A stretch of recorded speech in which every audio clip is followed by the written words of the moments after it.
to the video I just did, but it's still Sunday, November 10th.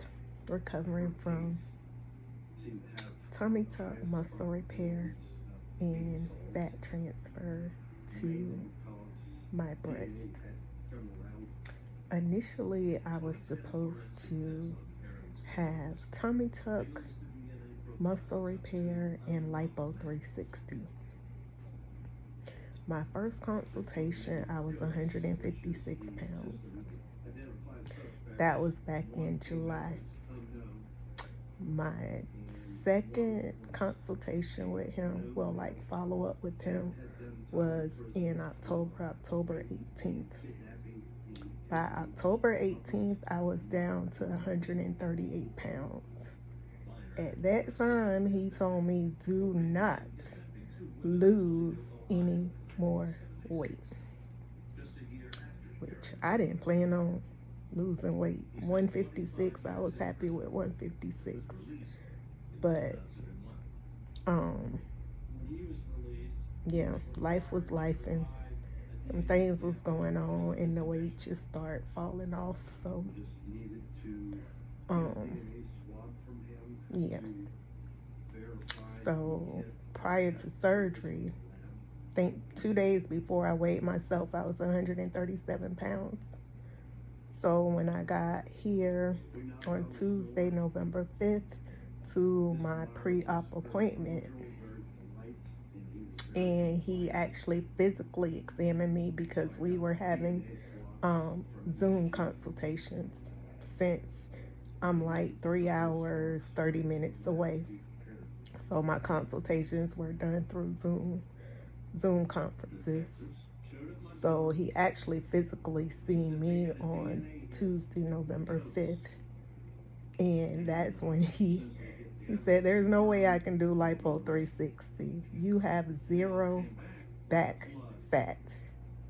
So I could either refund you for the Lipo 360, or we can do a fat transfer to your breast, because for some reason when I lost weight, all this area here just flattened. It was just like a board. Eventually, I do want to get a breast lift without the things I don't want none of that. I just want a breast lift eventually. But he did do the fat transfer to my breast, so yeah.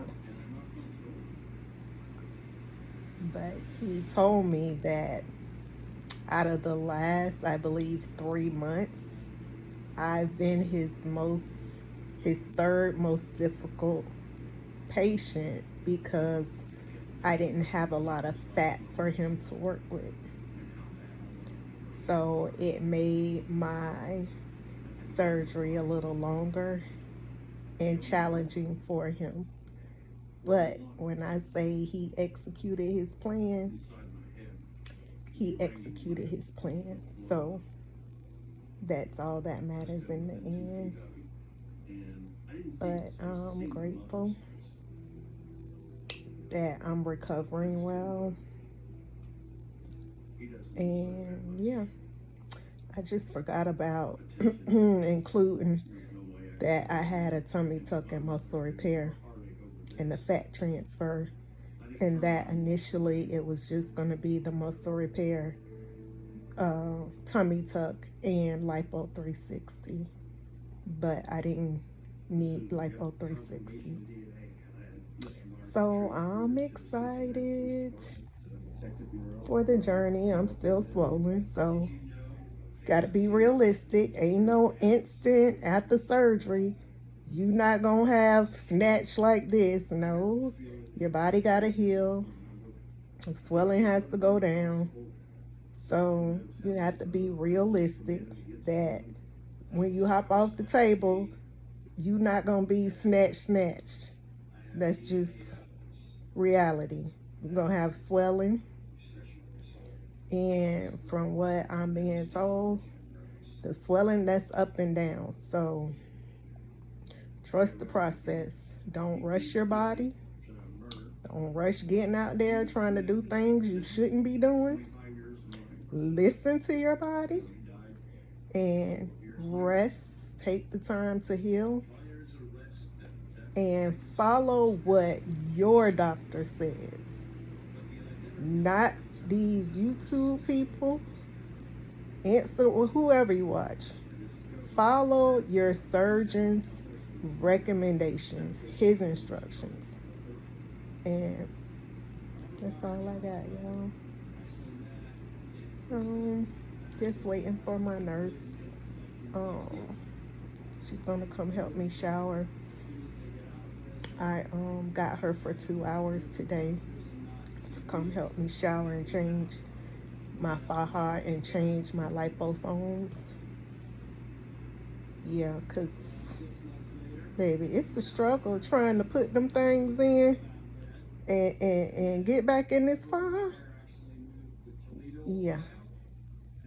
So yeah, I'll wait for Natalie to help me. But I think at least by Thursday, Friday, I should feel okay enough to start doing it myself. My main thing, I don't want to do anything until I get these drains out. I'm terrified of snatching, doing anything with my drains. So once my drains are out, I'll feel more comfortable, like messing around with my faja, putting my foams in for myself. But right now, while these drains in, I pay Natalie come help me. I sure will. It is such a relief